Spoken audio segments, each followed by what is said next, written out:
مونا نے مرر سے دیکھا۔ جو براق کی اسسٹنٹ تھی، اس نے کافی بولڈ ڈریسنگ پہن رکھی تھی۔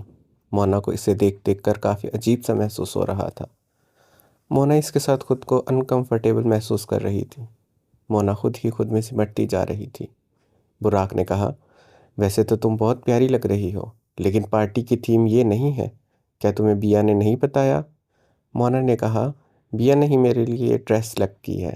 براق نے کہا، پارٹی کی تھیم بلیک پینٹ کوٹ اور بلو ڈریسز ہیں، ڈارک بلو ڈریسز۔ مونا نے کہا، مجھے نہیں پتا تھا۔ کیا اب ہم پارٹی نہیں جا سکتے؟ براق نے کہا، نہیں۔ مونا کو اس کی بات کا خلاصہ کرنا اسسٹنٹ کے سامنے اچھا نہیں لگا کہ اس کے پاس کپڑے نہیں تھے۔ پھر براق نے جب غور کیا کہ مونا اس کے اسسٹنٹ کی وجہ سے کافی انکمفرٹیبل محسوس کر رہی ہے، تو براق نے گاڑی روکی اور اپنی اسسٹنٹ کو کہا، تم یہاں اتر جاؤ، ٹیکسی سے پارٹی میں چلی جانا۔ مجھے کچھ کام ہے، ہم آتے ہیں، پارٹی میں ملیں گے۔ اسسٹنٹ نے باہر نکل کر جھک کر کہا، okay sir, no problem. Buraq نے مونا کو کہا، ہمیں تمہارا ڈریس اب چینج کرنا پڑے گا اور ٹائم بھی شارٹ ہے۔ پھر براق نے اپنی گاڑی کو فل سپیڈ میں ایک بوتیک کے سامنے کھڑا کیا۔ یہ فیشن ڈیزائنر بہت بڑی فیشن ڈیزائنر تھی۔ براق اندر داخل ہوا۔ براق کو انہوں نے پورا پروٹوکول دیا۔ وہاں کی ڈیزائنر براق کو جانتی تھی۔ انہوں نے براق اور مونا کو بٹھایا اور پرتگالی زبان میں پوچھا کہ سر، ہم آپ کی کیسے خدمت کر سکتے ہیں؟ براق نے کہا، یہ میری وائف ہے اور ہماری ریسنٹلی شادی ہوئی ہے، تو ہمیں ایک فنکشن اٹینڈ کرنا ہے۔ اس کی تھیم ہے ڈارک بلو، تو میری وائف کو اس بوتیک کا سب سے خوبصورت ڈریس دیجیے اور اچھا سا میک اوور کر دیں۔ اس لیڈی نے مسکرا کر براق کی طرف دیکھا اور کہا، فکر نہ کریں، ہم انہیں بہت خوبصورت تیار کریں گے، آپ پلیز یہاں بیٹھیں۔ انہوں نے براق کو کافی پیش کی۔ بس آپ ڈریس سلیکٹ کر لیں، باقی ہمارا کام ہے۔ تو براق نے کہا، ٹھیک ہے۔ اتنے میں ڈیزائنر نے تالی بجائی تو سب ورکر بوتل کے جن کی طرح حاضر ہو گئے اور ساتھ بہت سے ڈیزائنر کپڑے لے کر وہاں جو لڑکیاں کام کرتی تھی وہ 3-4 بڑی بڑی ٹرالیاں گھسیٹ کر لے آئی جس میں کپڑے ہینگ کیے گئے تھے، اور براق کو کہا گیا، سر سلیکٹ کریں۔ پہلے مونا کو ایک ڈریس دی گئی، ڈریسنگ روم میں بھیجا گیا۔ جب مونا پہن کر آئی، وہ سلک کا بہت بڑا لانگ ٹیل والا گاؤن تھا اور کھلا پلازو اور گھٹنوں تک آتی شرٹ، ساتھ میں بہت خوبصورت بڑے ڈائمنڈ والا بیلٹ تھا۔ مونا جب پہن کر آئی تو براق نے ہاتھ کے اشارے سے ریجیکٹ کر دیا۔ مونا نے آنکھیں گھمائیں اور پھر دوبارہ گئی۔ انہوں نے مونا کو دوسرا ڈریس تھما دیا۔ مونا جب وہ پہن کر آئی تو براق نے دیکھا، یہ ڈریس شارٹ فراک اور پیچھے سے بہت زیادہ لانگ تھا اور ساتھ اونچا ٹائٹ۔ براق نے یہ ڈریس بھی ریجیکٹ کر دیا۔ پھر انہوں نے ایک اور ڈریس دیا۔ اس ڈریس میں تو مونا نے کافی ہنگامہ کیا کہ وہ یہ ڈریس نہیں پہنے گی۔ جیسے تیسے کر کے اسے منایا گیا اور وہ ڈریس پہنایا گیا۔ مونا جب باہر آئی تو براق نے گلا کھنکارا اور مونا کو دیکھنے لگا۔ مونا خجالت کے مارے اپنی ڈریس کھینچ کر لمبی کرنے لگی۔ یہ ڈریس ایسی تھی کہ جو گھٹنوں تک لمبی اور سلیو لیس تھی۔ اس کے ساتھ ٹائٹس کی جگہ نیٹ کی لمبی لمبی جرابیں تھیں۔ مونا نے جیسے ہی یہ کپڑے دیکھے تو مونا نے کہا، خبردار، میں یہ کپڑے نہیں پہن کر جاؤں گی۔ براق نے ہاتھ کے اشارے سے وہ بھی ریجیکٹ کر دیا۔ براق نے اپنی جیب سے رومال نکالا اور اپنے ماتھے سے پسینہ پوچھا۔ براق نے کہا، ہمارے پاس ٹائم شارٹ ہے، اسی میں ہی زیادہ وقت لگ جائے گا۔ میری وائف کو ایسا ڈریس دیں جس سے اس کی پوری باڈی کور ہو جائے، لائک پرنسس فراک ٹائپ۔ مس میلوی بھی مسکرانے لگی اور کہا، سر، ہمارے پاس فراک ہیں، بہت ہی زیادہ ہائی کاسٹ فراک ہیں جو ہمارے بوتیک کی ٹاپ ڈیزائنز میں آتی ہیں، آپ کو دکھانا چاہوں گی۔ براق نے کہا، مونا کو ٹرائی کرواؤ۔ مونا جب وہ فراک پہن کر باہر آئی تو براق دیکھتا ہی رہ گیا۔ مونا کو یہ فراک بہت زیادہ پسند آئی تھی۔ مونا نے براق کو پورا گھوم کر دکھایا۔ مونا بہت زیادہ خوبصورت، بالکل خوابوں کی پری لگ رہی تھی۔ براق بے اختیار اپنی جگہ سے اٹھا اور مونا کے پاس چلتا ہوا قدم پہ قدم آگے کی طرف بڑھا، اور پھر مونا کے بازوؤں پر ہاتھ پھیرتا کندھوں تک لایا اور اسے کندھے سے تھام کر اس کی پشت اپنے آگے کی اور اس کے چہرہ دیوار کی طرف کیا۔ پھر براق نے آہستہ سے اس کی کمر کی ادھ کھلی زپ کو اوپر کی طرف کھینچ کر زپ کو پورا بند کیا اور اس کے کان میں بولا، بیوٹیفل۔ اپنی جیب سے ایک نیکلس نکالا۔ وہ بلو اور وائٹ کلر کے ڈائمنڈ پہ بنا ہوا تھا اور مونا کے گلے میں پہنا دیا۔ براق کی انگلیوں کا لمس مونا نے اپنی گردن پر محسوس کیا تو مونا تھوڑا سا کسمسائی۔ مونا نے کہا، ہمیں دیر ہو رہی ہے، چلیں؟ تو براق نے کہا، بالکل۔ اس کے کان کے پاس منہ لے جا کر کہا، چلو۔ براق کے لب مونا کے کان سے مس ہوئے تو مونا ایک دم سے آگے کی طرف ہوئی، جیسے اسے کرنٹ لگ گیا ہو۔ براق نے مونا کا ہاتھ تھاما اور مونا کو اپنے پاس کھڑا کیا، پھر ایک چیک نکال کر ڈیزائنر کے سامنے رکھا اور کہا، بل کتنا ہوا، لکھیں۔ ڈیزائنر نے پین سے بل پر رقم لکھی، 200 یورو، 58,000 پاکستانی۔ براق نے چیک پر سائن کر کے چیک ڈیزائنر کے ہاتھ میں تھما دیا اور خود مونا کا ہاتھ تھامے اسے کمر سے پکڑے باہر کی طرف لایا اور پھر بہت ہی آرام سے گاڑی میں بٹھایا۔ اس کی فراق کو کور کرنے میں مونا کی مدد کی تو براق کا یہ روپ دیکھ کر مونا بہت حیران تھی۔ وہ شرد تھی، براق کو دیکھ رہی تھی۔ براق نے مونا کی طرف دیکھا اور کہا، کیا دیکھ رہی ہو؟ مونا نے ہڑبڑاہٹ سے ادھر ادھر دیکھتے کہا، کچھ نہیں، بس ویسے ہی۔ براق پھر خود گاڑی میں بیٹھا اور دونوں گاڑی کی طرف روانہ ہو گئے۔ ایشلی کو ہوش آیا تو اس نے خود کو ایک اندھیرے ٹینک میں پایا۔ دور دور تک اندھیرا ہی اندھیرا تھا۔ ایشلی نے غور کیا، یہ ایک کانچ کا بہت بڑا ٹینک تھا، لیکن پوری لیب کی لائٹس بند تھیں، اسی لیے ہر طرف اندھیرا چھایا ہوا تھا۔ ایشلی اپنا سر تھامے سوچنے لگی کہ آخر وہ کیوں یہاں آئی ہے اور کیسے آئی ہے۔ تو ایشلی کو پچھلی ساری باتیں یادیں آنے لگی کہ کیسے اس ظالم ڈاکٹر نے ننھی جل پری کو مار دیا، اور پھر جب ایشلی نے بدلہ لینے کی کوشش کی تو اسے بھی مارنے کی کوشش کی۔ ایشلی کو اس ننھی جل پری کی بہت یاد آ رہی تھی۔ وہ ننھی جل پری اکثر ایشلی کی طرف التجائیہ نظروں سے دیکھتی تھی۔ اسے ایک امید تھی کہ شاید ایشلی سے بچا لے اور پھر اپنے ساتھ لے جائے۔ اب ایشلی کو بھی ڈاکٹر سے ڈر لگنے لگا تھا۔ ایشلی کی تمام امیدیں ختم ہو چکی تھی۔ ایشلی کو اس طرح لگ رہا تھا جیسے اب مونا اسے بچانے نہیں آئے گی۔ مونا پتہ نہیں میرے پیچھے آئی بھی ہے یا نہیں، یا میں خود ہی خیالی دنیا بنائے جا رہی ہوں۔ ایشلی اپنی بے بسی پر رونے لگی۔ ایشلی کا دل اتنا بھر آیا کہ اس سے اپنا آپ سنبھالا نہیں گیا اور وہ اونچا اونچا رونے لگی۔ ایشلی کرب سے اپنی پونچھ ادھر ادھر مارے زور زور سے رو رہی تھی۔ یہ گلاس ٹینک ایسا تھا کہ اس کے اندر کی آواز اندر ہی دب جاتی تھی۔ باہر لوگوں کو پتہ نہیں چلتا تھا کہ اندر کیا ہو رہا ہے۔ ایشلی کو لگتا تھا کہ اب اس کی تمام تر کوششیں سب فضولیت کے سوا اور کچھ نہیں ہیں، اور اب اس کے آگے کوئی حل نہیں۔ جو ڈاکٹر چاہتا ہے اب اسے دے کر اپنی جان بخشی کروائی جائے۔ ایشلی کے دل میں یہ خیال آ رہا تھا، جب انسانوں کو ہماری نہیں تو ہمیں انسانوں کی کیوں فکر ہو رہی ہے۔ ایشلی روتے روتے وہ اپنے آنسو ہاتھوں کے پیالے میں لیے بس اپنے آنسو دیکھ رہی تھی اور رو رہی تھی۔ اس کا درد کسی بھی طور کم نہیں ہو رہا تھا۔ اب ایشلی نے سوچ لیا تھا کہ اسے کیا کرنا ہے۔ ویسے بھی زندگی تو اس کی بچے گی نہیں، کیوں نہ کوئی معاہدہ کر کے اپنی جان بخشش کروائی جائے، اور ایشلی اب ایسا ہی کرنے والی تھی۔ ایشلی خود غرض ہو گئی تھی، وہ بالکل پاگل ہونے کے در پر تھی۔ صبح صبح کے وقت مراد اٹھا اور نماز ادا کی۔ مراد نے کھڑکی کے پردے ہٹائے تو سامنے بہت خوبصورت سا ویو اسے دیکھنے کو ملا۔ اس ہوٹل کی ڈیکوریشن بہت پیاری تھی اور ہر طرف نیلا رنگ آنکھوں کو سرور بخشتا تھا۔ دل میں ایک ٹھنڈک کا احساس ہوتا تھا، دل بہت ہی زیادہ مطمئن ہو جاتا تھا۔ ایسا منظر نہ آج تک اس نے دیکھا تھا اور نہ ہی کبھی سوچا تھا کہ دیکھنے کو ملے گا۔ اس کھڑکی کا سائز بالکل دروازے جتنا بڑا تھا۔ مراد نے کھڑکی کے پٹ کھولے اور آگے کی طرف بڑھا۔ آگے بڑھ کر اپنی نظر دوڑائی تو دور اس سے سرینا بیٹھی نظر آئی، جو کہ اپنے جوگر لیسز باندھ رہی تھی۔ سرینا نے ٹریک سوٹ پہنا ہوا تھا اور ماتھے پر بینڈ لگایا ہوا تھا اور اونچی پونی کیے وہ کافی خوبصورت لگ رہی تھی۔ مراد کے دماغ میں اس کے پلان نے سر اٹھایا تو مراد جلدی سے اپنے کانوں میں ہیڈ فونز لگائے۔ جوگنگ کی ایکٹنگ کرتا خود پر پانی کی بوتل سے چھینٹے مار کر ایسے ظاہر کر رہا تھا جیسے وہ کب سے جوگنگ کر رہا ہے اور پسینے میں شرابور ہے۔ مراد جوگنگ کرتا کرتا جا کر سرینا کے پاس بینچ پر بیٹھ گیا اور اپنی سائیڈ پاکٹ سے پانی کی بوتل نکال کر پانی پینے لگا۔ سرینا کو احساس ہوا کہ کوئی اس کے پاس آ کر بیٹھا ہے۔ سرینا نے سر اٹھا کر دیکھا تو مراد بیٹھا ہوا تھا۔ مراد کو دیکھ کر سرینا کے دماغ میں جھماکا ہوا اور سرینا کو کچھ یاد نہیں آ رہا تھا کہ اسے کہاں دیکھا ہے۔ سرینا مراد کی طرف غور غور سے دیکھ رہی تھی۔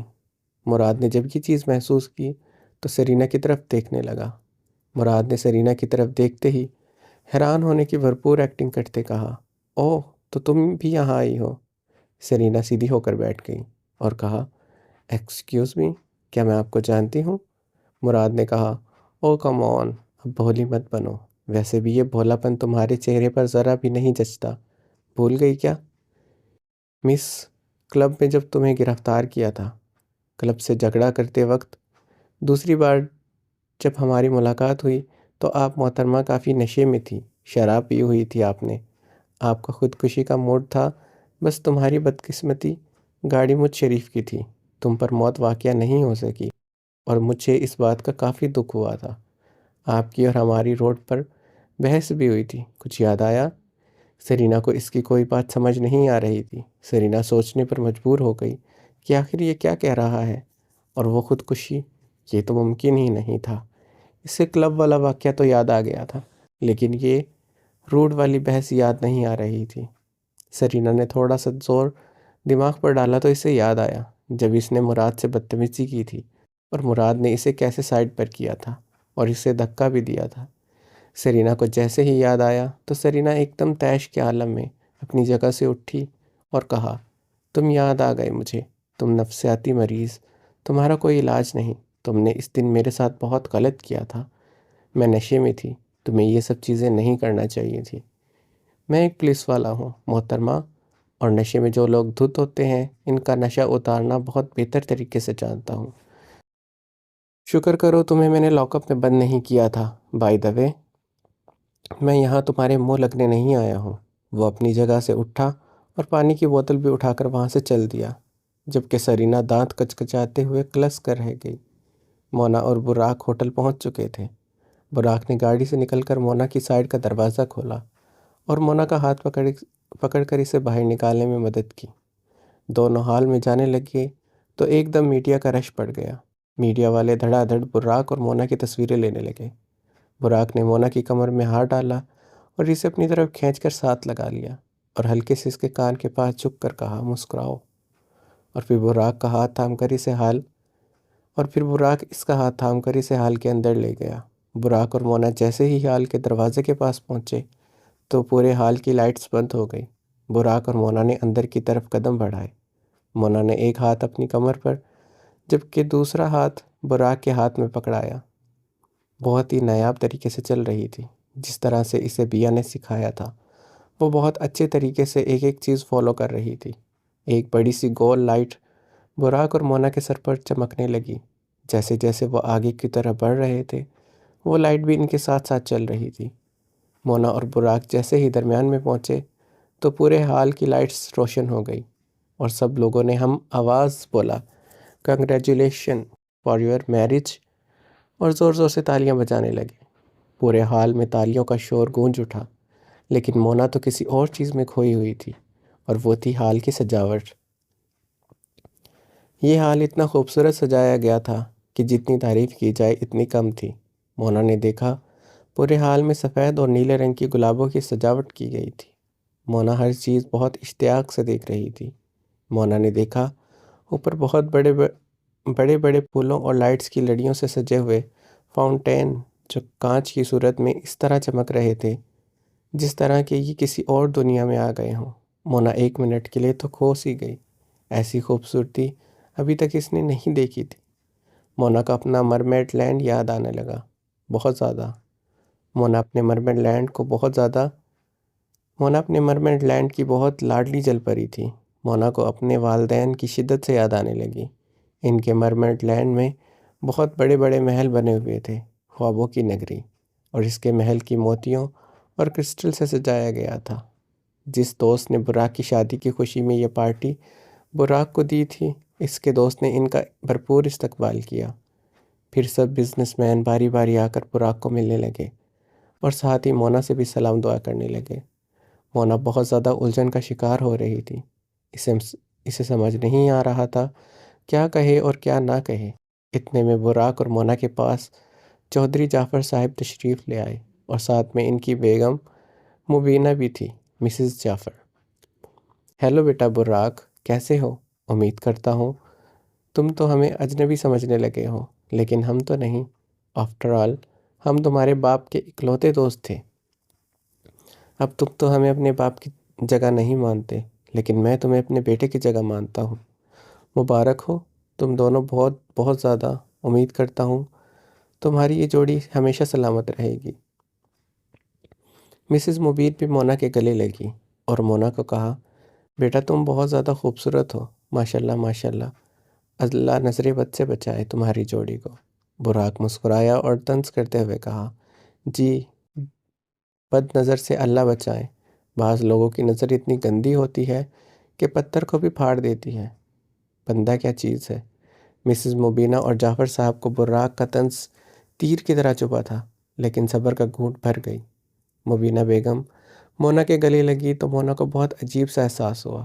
مونا کی نظر مسز مبینہ کے گلے میں پہنے ہوئے موتیوں کے ہار پر گئی تو مونا کا ہاتھ بے اختیار ان کے ہار پر جا لگا۔ مونا نے اسے چھو کر کہا، یہ آپ نے کہاں سے لیا؟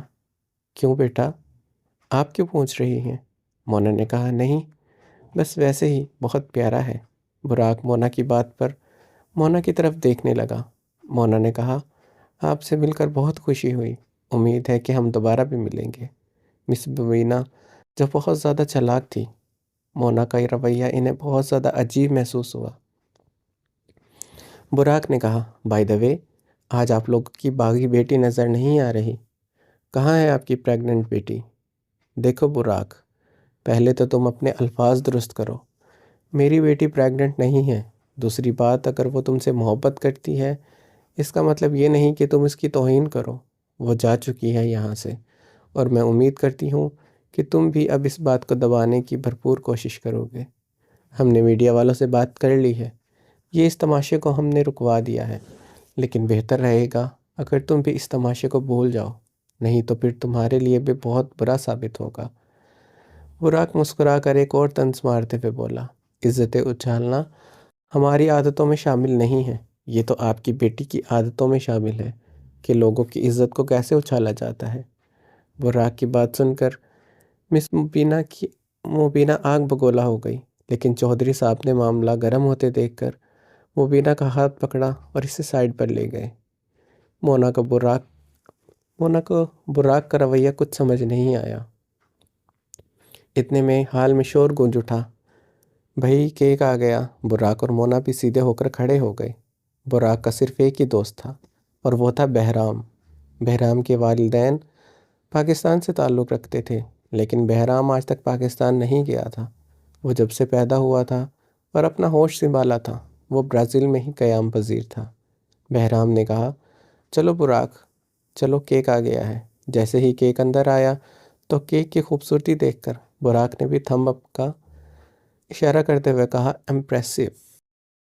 براق بھائی، بھابھی اتنی خوبصورت ہیں، بالکل پریوں جیسی لگتی ہیں، تو میں نے سوچا ان کے لیے ایک محل نما کیک بنایا جائے۔ بہرام کی بیگم مریم نے مونا کو سوالیہ نظروں سے دیکھا، بھابھی کیا آپ کو پسند آیا؟ میری طرف سے تحفہ سمجھ کر قبول کر لیجیے گا۔ مونا نے جیسے ہی کیک کی طرف دیکھا تو مونا کی آنکھیں کھلی کی کھلی رہ گئی اور کہا، کیا یہ کیک ہے؟ براق نے کہا، ہاں یہ کیک ہے، پر یہ کیک کیسے بنایا گیا؟ یہ تو ایک محل لگ رہا ہے، بالکل ہمارے مرمڈ لینڈ کی طرح۔ کس کی طرح؟ براق نے سوالیہ نظروں سے مونا کی طرف دیکھا تو مونا مسکرائی، ہی وہ میرے کہنے کا مطلب تھا جیسے کہانیوں میں سنا ہوتا ہے ویسا۔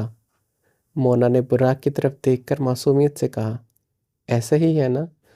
براق نے کہا، لگتا ہے تمہیں مرمیڈ لینڈ بہت زیادہ پسند ہے، کیا تم نے کبھی مرمیڈ دیکھی ہے؟ مونا اپنے ماتھے پر پسینہ صاف کرتے بولی، نہیں، میں نے مرمیڈ کہاں دیکھی، مجھے یہ احساس کیسے حاصل ہو سکتا ہے؟ لیکن ہاں، مجھے مرمیڈس اچھی لگتی ہیں، کم از کم انسانوں کی طرح نہیں ہوتی، نیک نیتی دل صاف۔ ابھی براق نے مونا کو کہا، تمہیں پتہ ہے مرمیڈ آدم خور ہوتی ہیں، وہ انسانوں کو کھا جاتی ہیں، اور تم ایک ایسے کریچر کو کیسے سپورٹ کر سکتی ہو؟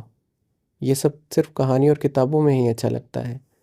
مونا کی آنکھیں تو براق کی بات پر پھیل ہی گئی کہ انسان جل پریوں کے بارے میں کتنا غلط سوچتے ہیں۔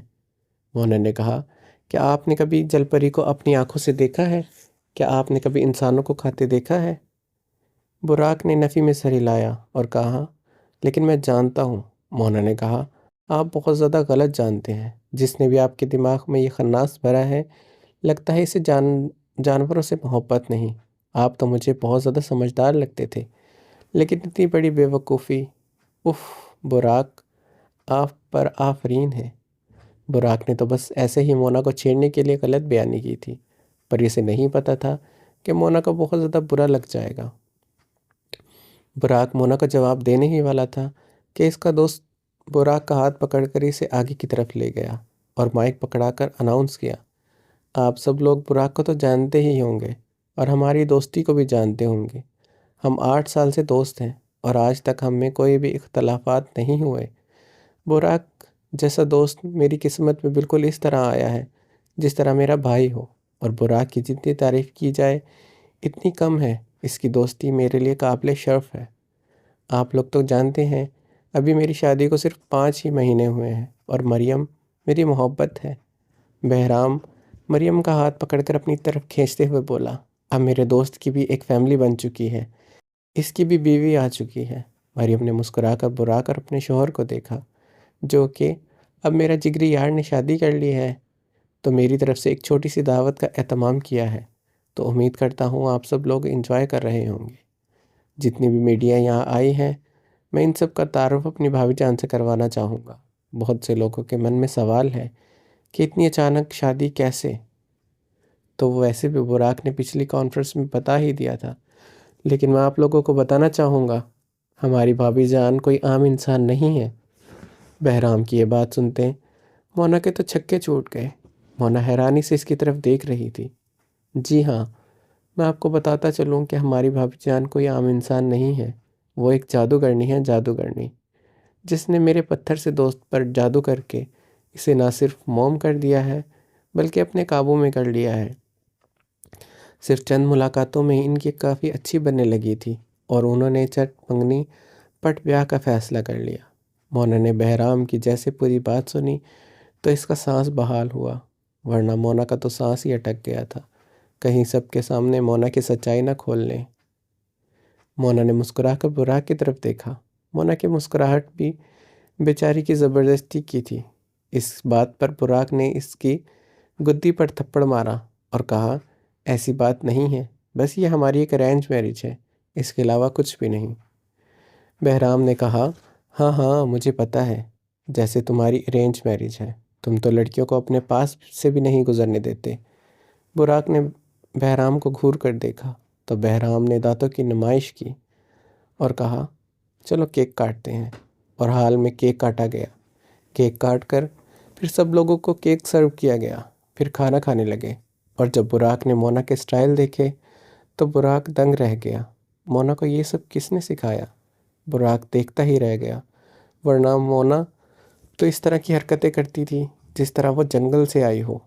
مونا نے بہت ہی سٹائل سے چاپ سٹک پکڑی اور مغروروں کی طرح بیٹھی اپنے کھانے میں مصروف تھی، نہ ہی ادھر ادھر دیکھ رہی تھی، اور جس طرح اس نے کولڈ ڈرنک کا گلاس اٹھایا تو ایک ایک سپ لینے لگی۔